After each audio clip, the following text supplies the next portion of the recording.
wabarakatuh. Perkenalkan, nama saya Elis, saya dari Prodi Pendidikan Bahasa Indonesia, NIM 2269010312 semester 1, mahasiswa dari Universitas Muhammadiyah Bone. Pertama-tama, marilah kita panjatkan puji dan syukur atas kehadirat Allah Subhanahu wa Ta'ala, karena berkat dan hidayahnya yang memberikan kita hidayah sehingga kita masih bisa bernafas sampai saat ini. Serta tak lupa pula kita kirimkan sholawat serta salam kepada junjungan Nabi besar kita, Nabi Muhammad Sallallahu Alaihi Wasallam. Nabi yang telah membawa kita dari alam kegelapan menuju alam yang terang benderang. Nah teman-teman, dalam video kali ini saya akan menjelaskan tentang bahasa dan faktor luar bahasa. Saya harap teman-teman menonton video saya mulai dari awal sampai akhir. Dan jangan lupa teman-teman like, comment, and subscribe ya. Kita masuk ke dalam pembahasan bahasa dan faktor luar bahasa. Mungkin teman-teman bertanya dan sering menggunakan bahasa dalam kehidupan sehari-hari, tapi tidak mengetahui apa sih itu bahasa dan faktor luar bahasa. Dalam video ini kita akan membahas tentang bahasa dan faktor yang mempengaruhi bahasa. Pengertian bahasa. Kata bahasa dalam bahasa Indonesia memiliki lebih dari satu makna atau pengertian, seperti yang dikemukakan oleh Krida Laksana tahun 1983 dan juga dalam Joko Kencono 1982. Bahasa adalah sistem lambang bunyi yang arbitrer yang digunakan oleh para anggota kelompok sosial untuk bekerja sama, berkomunikasi, dan mengidentifikasikan diri. Hakikat bahasa. Hakikat bahasa adalah bahasa sebagai sistem lambang bunyi yang arbitrer yang digunakan oleh para anggota kelompok sosial untuk bekerja sama, berkomunikasi, dan mengidentifikasikan diri. Selanjutnya kita lanjut ke penjelasan hakikat bahasa. Bahasa sebagai lambang, yaitu ilmu yang mempelajari tanda-tanda yang ada di dalam kehidupan manusia. Selanjutnya bahasa sebagai bunyi. Bunyi yang diucapkan dari alat ucap manusia berupa fon dan fonem. Selanjutnya bahasa bersifat arbitrer adalah mana suka, asal bunyi, atau tidak ada hubungan logis antara kata sebagai lambang dengan yang dilambangkan. Selanjutnya bahasa bersifat konvensional, artinya suatu pandangan atau anggapan bahwa kata-kata sebagai penanda tidak memiliki hubungan intrinsik dengan objek. Selanjutnya bahasa itu bermakna, suatu bentuk kebahasaan untuk menghubungkan bentuk kebahasaan tersebut dengan alam di luar bahasa. Selanjutnya bahasa bersifat unik, kategori bahasa yang tersendiri bentuk dan jenisnya dari bahasa lain. Selanjutnya macam-macam makna bahasa.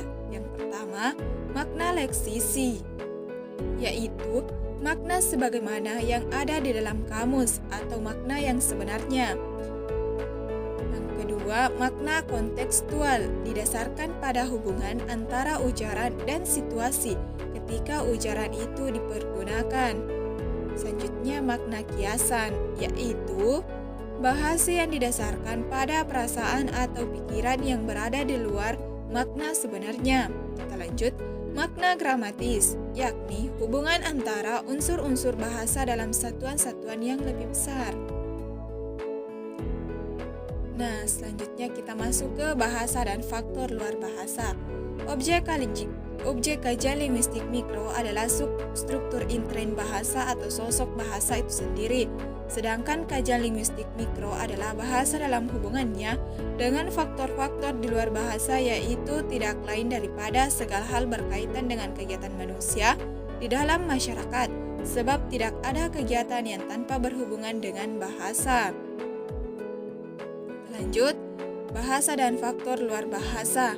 Pertama, masyarakat bahasa adalah sekelompok orang yang merasa menggunakan bahasa yang sama karena titik berat pengertian masyarakat bahasa pada merasa menggunakan bahasa yang sama. Kita lanjut, variasi dan status sosial bahasa adalah variasi bahasa tinggi, dilambangkan dengan huruf T, digunakan dalam situasi resmi. Bahasa rendah atau dilambangkan dengan huruf R, digunakan dalam situasi tidak formal. Selanjutnya, penggunaan bahasa. Adapun berbagai macam dialek dan ragam bahasa menimbulkan masalah. Bagaimana kita harus menggunakan bahasa itu dalam masyarakat?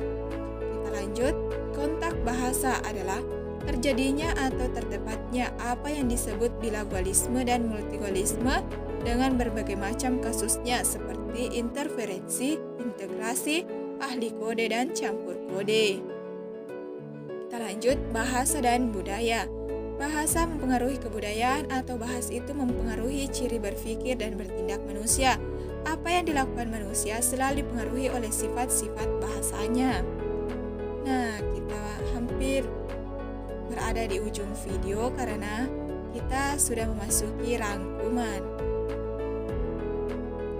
Dalam rangkuman ini kita ada 3 poin. Yang pertama, bahasa adalah sistem lambang bunyi yang arbitrer yang digunakan oleh para anggota kelompok sosial untuk bekerja sama, berkomunikasi, dan mengidentifikasikan diri. Poin kedua, hakikat bahasa adalah bahasa sebagai simbol, bahasa sebagai bunyi ujaran, bahasa bersifat arbitrer, bahasa bersifat konvensional. Bahasa adalah sistem lambang bunyi yang arbitrer yang digunakan oleh para anggota kelompok sosial untuk bekerja sama, berkomunikasi, dan mengidentifikasikan diri. Poin ketiga, objek kajian linguistik mikro adalah struktur intern bahasa atau sosok bahasa itu sendiri.